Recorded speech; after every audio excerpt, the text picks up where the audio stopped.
මම ඊයේත් ඔයාලට වීඩියෝ එකක් කරලත් විස්තර කියලා තාමත් එන්න අහනවනේ. එහෙනම් ඇවිල්ලා බලන්න. අත්දැකීමක් ලබන්න මෙපේ නේද? අපි කිව්වට හරියන්නේ නැහැ නේනේ. ඔන්න එහෙනම් ඒකට අවස්ථාව මම මේ අමුණන වීඩියෝ එකේ ඊමේල් ඇඩ්‍රස් එකක් යනවා. අන්න ඒ ඊමේල් ඇඩ්‍රස් එකට ඔයාලට ඒ සුදුසුකම් තියෙනවා නම් CV එකක් drop කරන්න.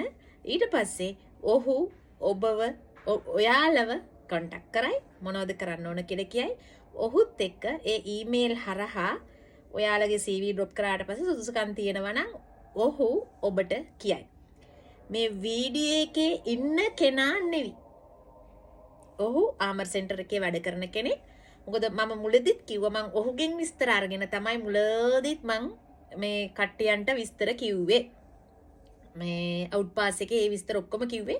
ඔහු ආමර් සෙන්ටර් එකේ වැඩ කරන නිසා ඔහුගෙන් වීඩියෝ බලලා ඒ අනුව තමයි මං ඔයාලට ඒව කිව්වේ. ඒ වගේම මම ඔයාලට දෙන උත්තර මං ඔහුගෙන් ඇහුම දෙකම එක සමානයි. ඒ නිසා මට බය වෙන්න හේතුවක් තිබ්බේ නැහැ. මං මේ වීඩියෝස් වල එතුමව මේ මෙන්ෂන් කරලා තිබ්බා.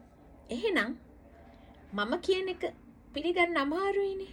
එහෙනම් ඔහු කියන එක අහලා ඔන්න ඔයාලා එනවනම් ඔයාලට මට කිසිම හැකියාවක් නැහැ ලංකාවේ ඉන්න අය මෙහාට ගන්න. මට කම්පැනියකුත් නැහෙනේ. මට කම්පැනියක් තිබ්බනම් ඔය මුකුත් ප්‍රශ්න නැහැ. එහෙනම් මං අපේ අයට අනිවාර්යෙන් රස්සාවල් ලබා දෙනවා.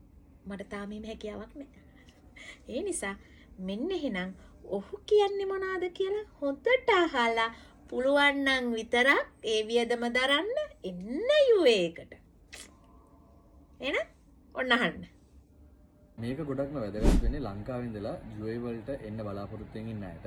ඉතින් ලංකාවේ ඉඳලා කිචන් හෙල්පර්, බේකරි හෙල්පර්, රෙස්ටෝරන්ට් ඒ වගේම කන්ස්ට්‍රක්ෂන් ෆීල්ඩ් එකේ ජොබ්ස් වලට එන්න කැමති අය ඉන්නවා නම් එච්චර එඩියුකේටඩ් නැති, ක්වොලිෆිකේෂන්ස් නැති හැබැයි අර ෆීල්ඩ්ස් වල වැඩ කරන්න පුළුවන් අය ඉන්නවා නම් ඔයගලන්ට පුළුවන් මෙන්න මේ මං කියන කෙනාව කන්ටැක්ට් කරගන්න. ඉතින් මෙයා මේ කීප දෙනෙක්ටම ජොබ්ස් සෙට් කරලා දීලා තියෙනවා. විශ්වාසවන්ත දායි කෙනෙක්. මෙයාගේ කිසි ප්‍රශ්නයක් නැහැ.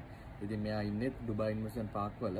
ලංකාවේ ඉන්න අයට විතරයි මේ හෙල්ප් එක කරන්න පුළුවන්. මොකද මෙයා පේස්ට්‍රි චෙෆ් කෙනෙක් සහ මෙයාට තියෙන කන්ටැක්ට්ස් හරහා මෙයාට ගොඩක් ජොබ් ඔපචුනිටිස් හම්බ වෙනවා.